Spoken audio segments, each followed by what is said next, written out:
Hey everyone, welcome to the 5th edition of Theo Reviews PMQs. This PMQs being the 2nd of February 2022.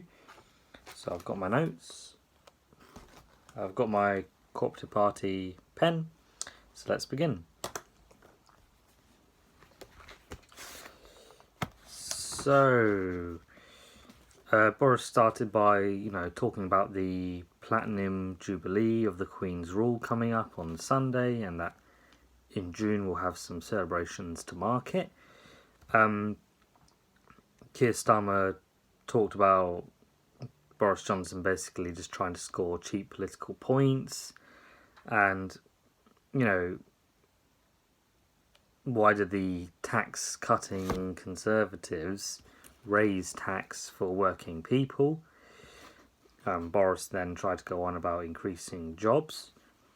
Keir Starmer then replied with, you're increasing tax on working people, and why do you and the Chancellor, only raise tax for working people, basically. Boris Johnson tried to reply with, we are helping people into work. Keir Starmer brilliantly replied, lots of words, lots of bluster, no answers. And he also said, word of warning, that won't work with the police. Obviously referencing the inevitable interviews they're going to have with the police. He also mentioned that growth was much, much lower before COVID, and that Boris Johnson and the Chancellor are raising taxes because they failed to get any growth over the last, more than 10 years of Conservative rule. Boris Johnson tried to say that, everyone can see that we faced the biggest pandemic in 100 years, that they are the fastest growing growth in the G7, which is actually not true. That's another lie. He mentioned the no money left in the Treasury note that was supposedly left the Conservatives when Cameron came into power in 2010. Of course, they never mentioned that was actually the global financial crash, and Gordon Brown did actually save the economy and save the banks. It would have been a lot worse if Labour didn't stop it. Keir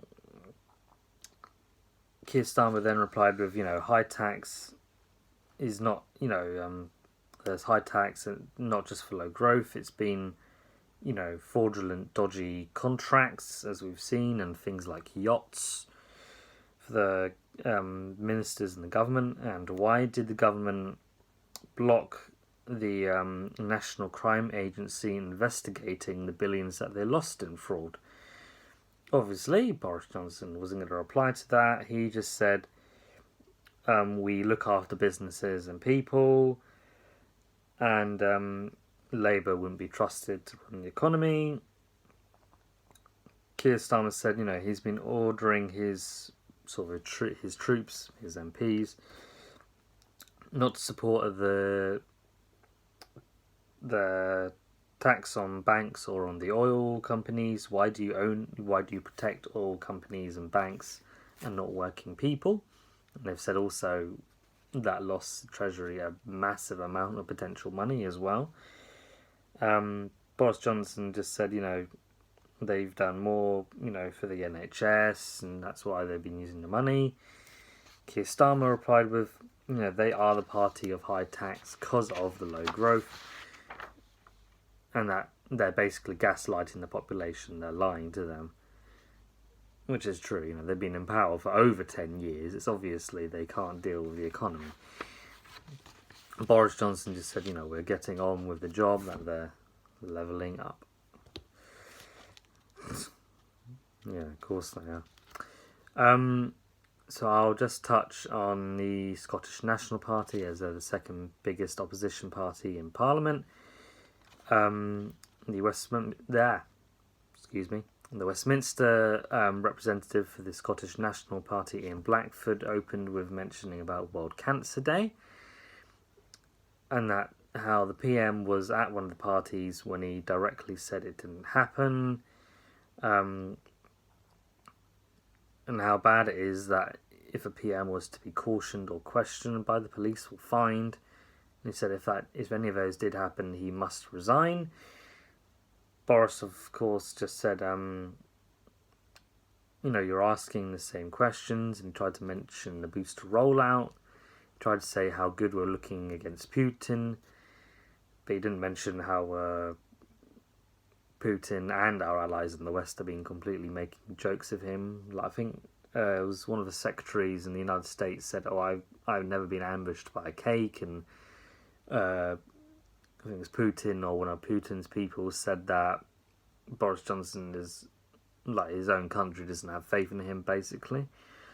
Ian Blackford then tried to apply with, the PM can't tell us, where he is. He's a dangerous distraction and embarrassment abroad, just like I was saying.